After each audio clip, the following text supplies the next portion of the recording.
You're like, They're is that not all? chatty. Is that all of it? He's juiced, man. He's juiced up, dude. Yep. Um, So well, regarding I was also sick the last few days, so I've been spending most of my time sleeping. So I'm not.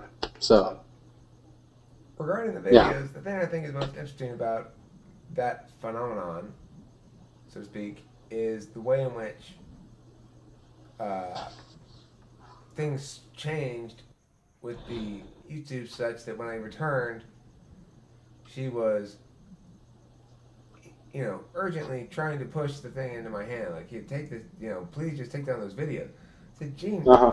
why are you freaking out about it? There's no Yeah. reason to freak out about it. And, but to her, that was an absolute nightmare of unbelievable proportions that, that how she acted and behaved was recorded? And she wanted to blame it on me, but my point is, but see, it's like my point to them and everybody else is it's just evidence of your wrongness, Gene.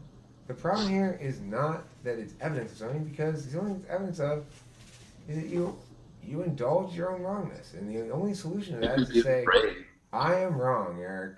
I was wrong," and to get him to tell me the same thing and to explain to me why he was wrong. I was wrong because I was persisting in crazy shit, like crazy contradictions for no reason or whatever. I don't know what his reason is. But instead, they want to flee it. They want to continue to flee it. They want to flee the cleansing fire that Ken speaks of. They want to flee the beautiful, liberating quality of transparency in favor of their own faith in their ability to um, hide away everything bad, which is so much more work. Right? I mean, it's just like she's lying constantly. I've noticed. She says whatever she thinks is going to influence the person to do what she wants them to do, and it's like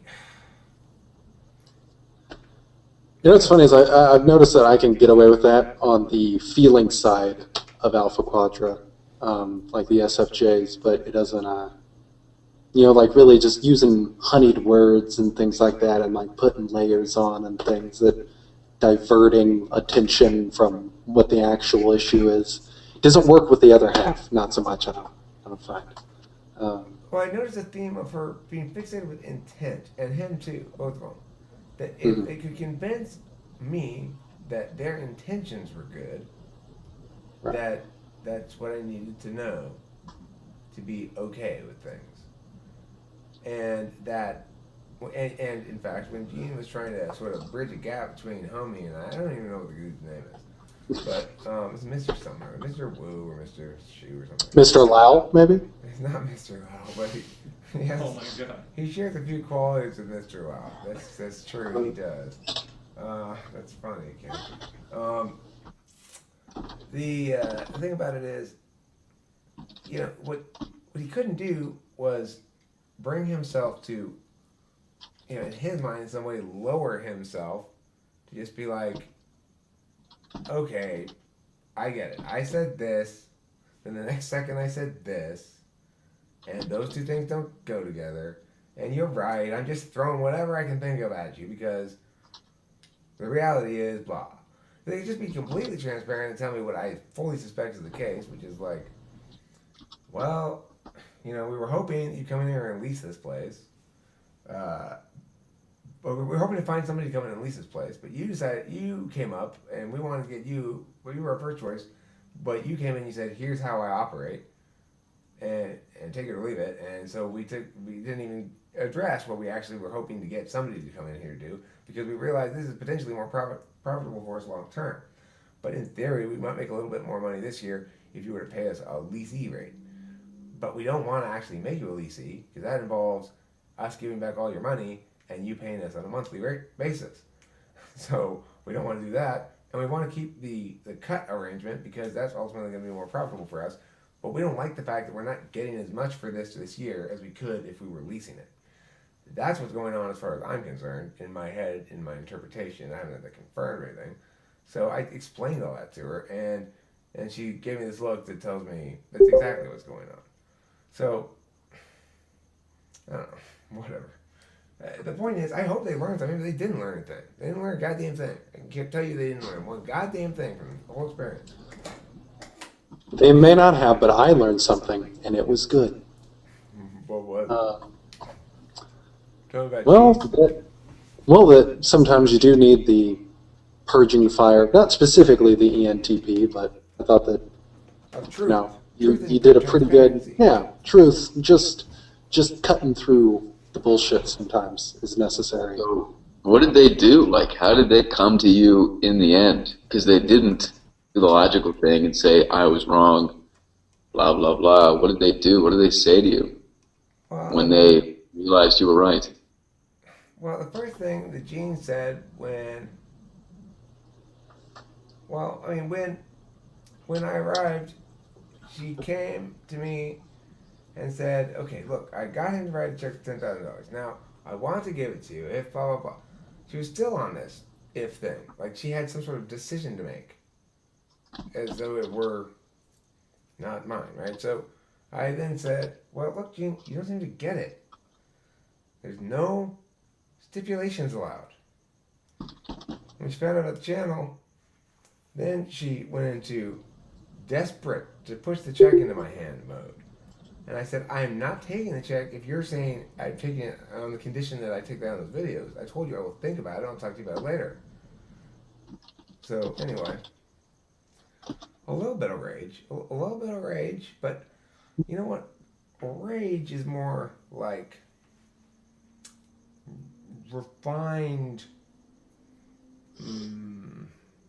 not refined, but distilled spirits, right? It's the same thing as anger.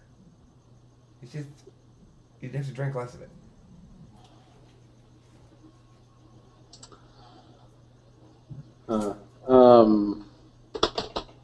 Trying to think. Did they know that when they actually just came up with the idea and when they actually acted on it, did they know that it was wrong? Like that they were just hoping to get away with it? I don't think they came up with the idea. I think the dude had all the money in his account all of a sudden and was like, started thinking about it, kind of feeling like it was his. And then when Gene said to him, okay, well, Eric's here, he wants to cut a check, he was like, wait, we're not going to pay him in advance for all the work he's going to do. You know, I honestly think that's how it played out. It's like he just sort of forgot that my client's paying me just because he's standing between and functioning as a check cashing service for me. Doesn't mean, check converting service or whatever. Of course. I think avoiding admitting that. Right. I did nothing wrong at all. Yeah. I'd love to hear anybody argue the contrary. I won't freak out about it or anything. But the yelling. Yeah. Fortunately, volume's not a determinate normative variable. See, I wasn't like thrown off too much by the yelling. Like, to me, in a social situation, I wouldn't be able to. I'm not going to say I wouldn't be able to do that, but it's just it would not be my go-to thing ever. But it's like at the same time, I think I've been around enough shitty argumentation in my life that it's like to see, rage or anger or whatever you want to call it, to see like the rising just extrovertedness in a way being used to channel like logical soundness. That was really cool to see because it was like, for me, what I've seen a lot of in my life is people have emotional outbursts and there's not necessarily any point to it. And they're just like throwing around accusations and stuff's just kind of baseless or whatever. And they're the less logical ones, right? You're the one who's all emotional. You're the one who's not logical. I used to have this fight with Candace too. I said, you keep mistaking tone for fact. I think because they're not yelling, they have some sort of upper hand. Like, I think at some point during one of the videos, the guy said, good debaters never yell. Like, he said it twice. And And I think I commented on one of Taylor's comments. I was like, yeah, well, good people never steal. It's like you can't just use that as an argument. Like, good debaters never yell. It's like, well, what criteria is that? That's a Chinese thing. I'll tell you right now, because I've experienced this many times before. They heavily prioritize tone, and they make this mistake with me a lot. They'll say things like, because they respect you. We respect you very much. That's why, because we have a lot of respect for you. And I say, well, you should respect me only as much as I am worthy of respect in any given moment, and respect everybody the same, right? You have to treat you. You're mad because I'm yelling at you, and the kids hurt. This happened in Walnut, right? The lady in Walnut was mad at me because I was yelling at her because this is another fight I got coming up is they need to give me actual internet. That's part of the deal. They need to provide the fucking internet, and the internet they got there is like internet that's good enough for one child playing Penguin, Ice Penguin, or whatever that game's called. Penguins for us. Club Penguin? Club Penguin. Club Penguin, yeah.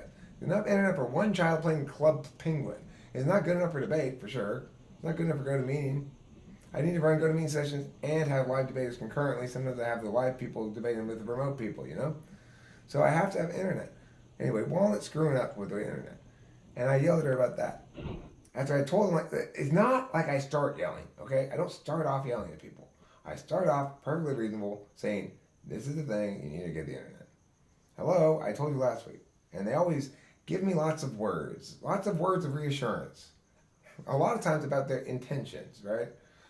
We want to be wonderful partners with you. Did I come up here and say, you want to fuck me? No, I didn't come up here and say, you want to fuck me. I said, I need better internet.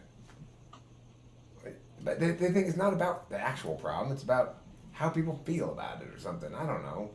So for you, do you feel like maybe there's a miscommunication in between, okay, listen, you did something wrong.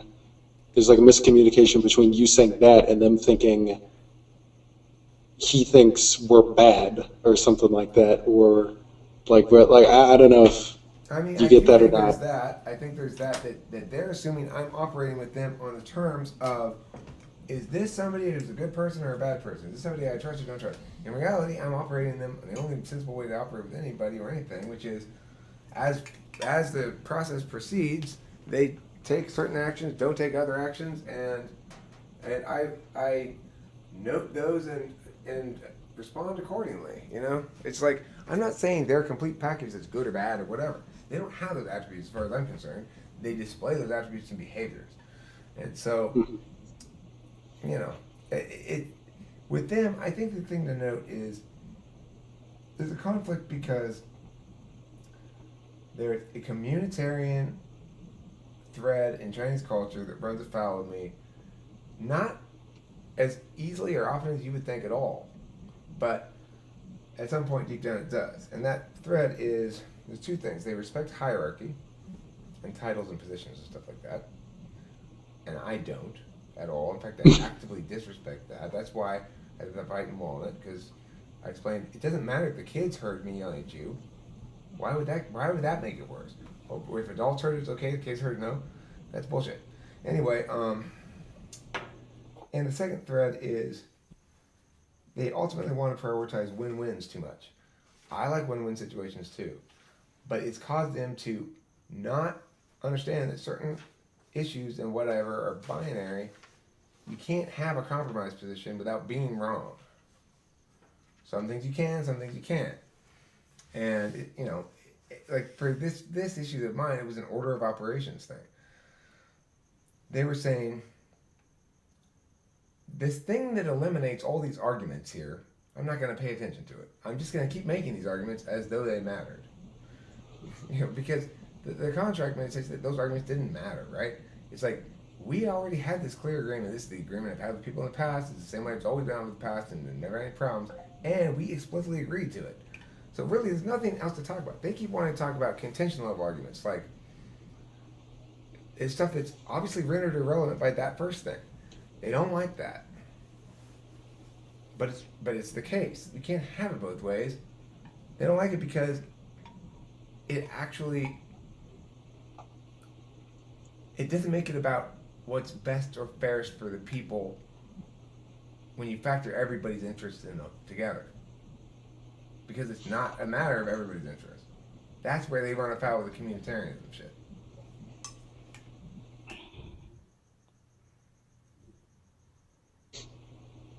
I disagree with you about yelling around the kids because adults we have better skills with that, but kids are still forming, their brains are still developing. So even though it might be a completely logical argument, the tone I think can affect children more than it will adults. But No, I disagree. why wouldn't you be more offended at the thing I'm yelling at than the fact that I'm yelling? In all of those situations, unless you think I'm yelling disproportionately to the thing. Now, if you say all that kid did was blah, and you're yelling at him, well, I guess this argument, I'm not even gonna bother making it because it doesn't matter. The reality is this: they get used to it really quick, and then they laugh at it, and then we all have a good time, and then I'm able to scream at them. I What agree the with you. fuck are you I agree with that. doing? And then the next second, I can I laugh. agree with you. I agree with you on that, but I still think there is a primal notion within children that yelling means fear and protective thoughts instinctively because they're children. Okay, I want to draw another distinction. In class yelling, and which is a display version of anger rather than actual anger. I'm not actually angry at the kids, you know. And then Right. there's real anger yelling like I had last night at those people. The thing to note, though, and I think is important, is I understand that there's fear associated with yelling, and I understand that if I'm actually yelling in the angry way, there should be fear, because that's the appropriate response of people trying to fuck me. I think Okay, actually but why should the children be subjected They're to not. your? I'm not directing that kind of yelling at the children ever. Okay. I mean, occasionally I do it. The other thing is, No. I think you're missing what I'm saying. They're hearing you now oh, those use. weren't children. Those were high school Well, I students. know. Those are Edmund. That's Edmund and fucking Anoop. I mean, They're still believe me. kids. Believe me, Edmund and Anoop are perfectly capable of hearing that shit. Edmund and Anoop are the kind of dude. They're like me, okay? They're fine. Trust me. They're 2 beats. Seriously, they're fine. Well, my Effie is turned up a little bit louder than yours, so. And turn it louder than theirs too. Trust me, they're fine. Whatever. now, I was going to say I could actually see in some situations, like I think if you were dealing with kids, I could actually see it be beneficial to, if you were going to yell, making it clear to them why you did in a logical way, because something that I struggled with in the past, like somebody could yell, it could be something totally not have to do with me at all, but I still would get like anxious and whatnot, and it was like, I think part of it was because a lot of times when I was younger, people would yell and whatnot, and I didn't understand why. For me, like, if I could get why they were yelling, then I felt more calm, but it's like if I didn't understand, then there was that sort of fear response where it was like, Well, I mean, yeah. here's the thing: is if we worry about that yelling thing, like Lightbulb was saying, right? Then we're failing to understand that the only moral course is to respond to like crime shit like that, basically, like rights violations, with metaphysical force, not physical force. So what I do is I bring the most metaphysical force possible. It's the moral course of action in response to something that could justify physical force. I see your point. I believe that your point is you want them to see a situation where there's heightened emotion because your logic is correct. See, Does I'm that not make that sense? I'm not that successfully manipulative. I just mean it's a natural consequence, and I think it's good when people experience the natural consequences of their actions. I like the idea of actually yelling in that situation, though. Not necessarily as a default, but kind of in the way that you did, because to me it almost, I mean, I don't know why, but in my mind I'm drawing a correlation between just human ritual, like having a physical manifestation of some metaphysical concept of, you wronged me. Here's like the metaphysical reasons why, and now here's like a physical manifestation so that it, I don't know, like connects mentally or something like that. I don't know if anyone else would agree with that, but